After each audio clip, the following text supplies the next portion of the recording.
Chào đón quý vị đang tiếp tục theo dõi chương trình Câu chuyện kinh doanh. Và thưa quý vị, chúng tôi vẫn đang trò chuyện với hai vị khách mời là bà Trần Thiên Trà, Chủ tịch Tổ chức Hỗ trợ Cộng đồng Doanh nghiệp Xã hội Việt Nam, và giáo sư Louis David Benjayer đến từ Đại học ESCP châu Âu và trường CFVG Việt Nam về khái niệm của doanh nghiệp xã hội. Và ngay bây giờ chúng tôi sẽ thảo luận nhiều hơn về những lợi ích của mô hình doanh nghiệp xã hội khi hoạt động trong thị trường. Welcome back again, Mr. Benjayer and Ms. Tra. So, Mr. Benjayer has given us some examples about SEs in the world. So, Ms. Tra, in Vietnam, can you give us more examples of many Vietnamese organizations that's operated as an SE? In Vietnam, we have some successful case study of social enterprise, such as Koto Training Restaurant. They create a job for the youth, disadvantaged youth. Like they have a vocational program to train the skill, living skill, English skill, for children, and also from 16 and 22 years old. Another case is for the Mekong Plus, a Persian and French company in Vietnam. They also have some handicraft back covers product, and they create job for unemployment women in the rural. Another is CED. They have a center of development, and they create job and training for the people with disability. And we have a Kim Việt in Hanoi. They also make the stuff for animals and toys that they create job for people with disability, like the people with hard of hearing, and they have a very good product. So most of the successful case that they apply, I see that they have a very good model, business model.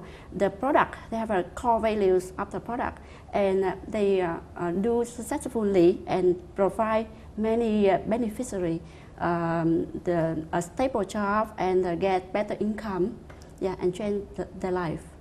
Okay, so clearly the benefits of SEs are, undeniable, right?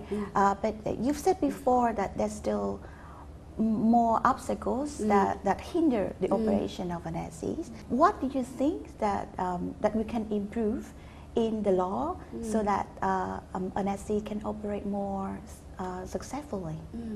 For the law, I think that the state can improve the register process to be faster and easier in reality.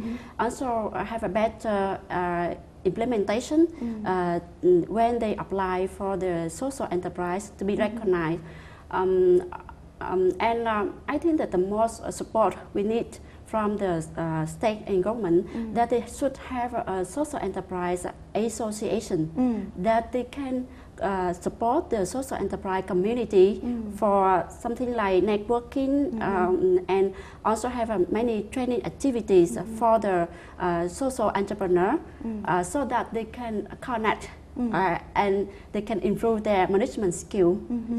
Yeah, it's good, and because we can see that there are many associations that represent a lot of organizations and companies in other fields like agriculture or even manufacturing, in the wood production, or in the fish and agriculture industries.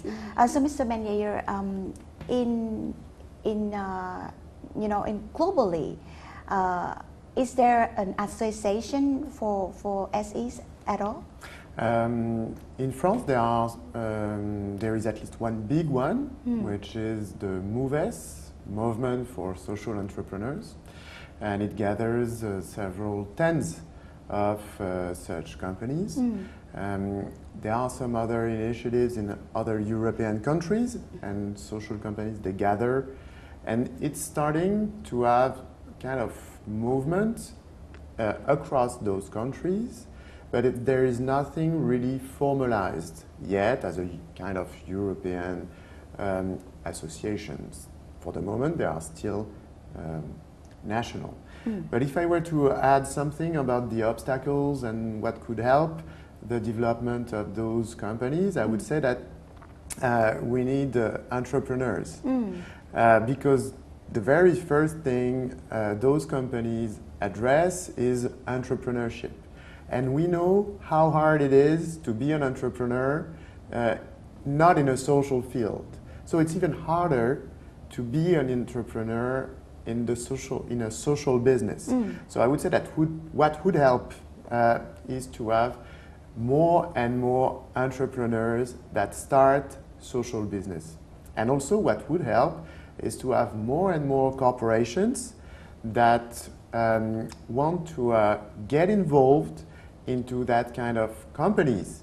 That would be, in complement to what you said, things that would help those companies to get more numerous and also to get stronger. So in other words, we need more people to do startups, right, in the social business.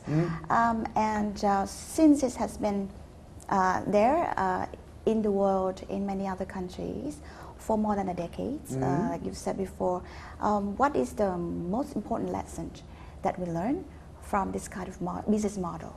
Actually, we learned lessons that are also observable in other fields of entrepreneurship.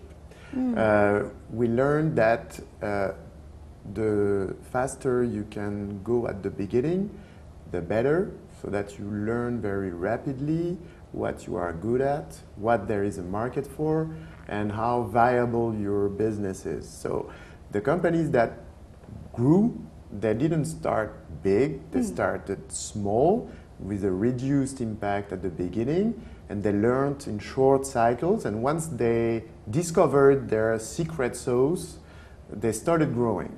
So that's the first lesson. The second lesson is that, and you mentioned it previously, is management. It requires a certain skill set, a certain mindset to manage such companies. I'm not only speaking about top management or general managers, but also middle managers. It requires a very specific skill and mindset, because you do not operate a social business like a tech startup, for example. You need to act differently. And that's another lesson that we learned, is that it's another skill set people need to develop.